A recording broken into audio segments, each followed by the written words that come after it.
उठा उठा दिवाळी आली, उठा उठा दिवाळी आली, सरकारची शब्द पाळण्याची वेळ आली, सरकारची शब्द पाळण्याची वेळ आली आणि माझ्या शेतकऱ्यांची बँक खाते चेक करण्याची वेळ झाली, बँक खाते चेक करण्याची वेळ झाली। मित्रांनो, आज दिवाळी आहे आणि भल्या पाठे मी माझ्या शेतामध्ये या ठिकाणी आलेलो आहे। अतिवृष्टी आणि ओल्या दुष्काळाची मदत म्हणून सरकारने एक शब्द दिला होता, आठवतंय ना, की दिवाळीपूर्वी शेतकऱ्यांची मदत शेतकऱ्याच्या खात्यावर जमा होणार आणि शेतकऱ्याची दिवाळी गोड होणार, शेतकऱ्याची दिवाळी सरकार गोड करणार। मी बऱ्याच शेतकरी बांधवांशी बोललो कालसुद्धा आणि आज सकाळीसुद्धा पहाटेसुद्धा, की कोणाच्या खात्यामध्ये मदत आली का, कोणाला बँकेचा मेसेज आला का, तर सर्वांचं उत्तर नाही असं होतं।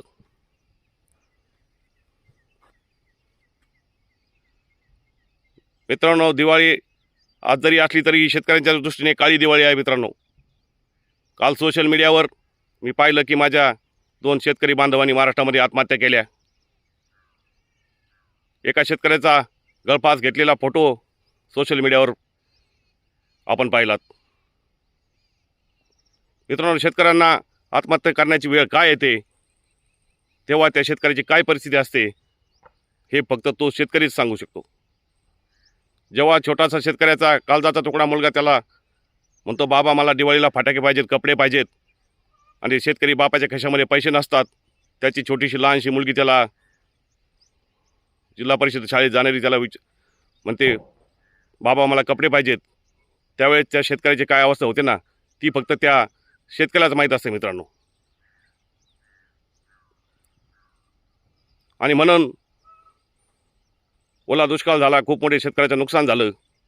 आपण पाहिलं, दुष्काळी मदतीसाठी आपल्या CM साहेबांनी आणि दोन्ही DCM साहेबांनी, महायुतीच्या सरकारने पत्रकार परिषद घेऊन सांगितलं की दिवाळीपूर्वी मदत शेतकऱ्याच्या खात्यात जमा होणार आणि शेतकऱ्याची दिवाळी गोड करणार। मीडियामध्ये पण बातम्या आल्या, शेतकऱ्याची दिवाळी गोड करणार, शेतकऱ्यांना मोठी मदत देणार, सुमारे 30,000-32,000 कोटीची मदत मुख्यमंत्री साहेबांनी घोषणा केली आणि शेतकऱ्याच्या तोंडाला पाणी पुसले। मित्रांनो, प्रत्यक्षात ही मदत 32,000 कोटीची नाही हे नंतर उघड पण झालेलं आहे।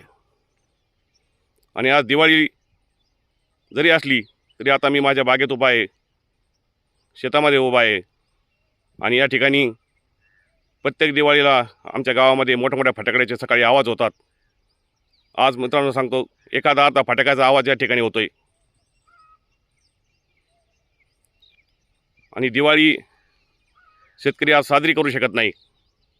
माझ्या सरकारने शेतकऱ्यावर काळी दिवाळी साजरी करण्याची वेळ आणलेली आहे। या सरकारने निवडणुकीपूर्वी देखील असंच कर्जमाफीचं आश्वासन देऊन शेतकऱ्याला फसवलंय। निवडणुकीपूर्वी तेव्हाचे उपमुख्यमंत्री आणि आत्ताचे महाराष्ट्राचे मुख्यमंत्र्यांनी भर व्यासपीठावर महाराष्ट्रामध्ये ओरडून सांगितलं होतं सर्व शेतकऱ्यांना की 7/12 कोरा कोरा कोरा, मोठ्या आवाजात ओरडून सांगितलं होतं। आज सरकार स्थापन होऊन कितीतरी महिने झाले, परंतु सरकारने कर्जमाफी केलेली नाही। जर सरकारने शब्द दिल्याप्रमाणे कर्जमाफी केली असती तर आज शेतकऱ्यावर काळी दिवाळी साजरी करण्याची वेळ आली नसती। यापुढे शेतकऱ्याने सुद्धा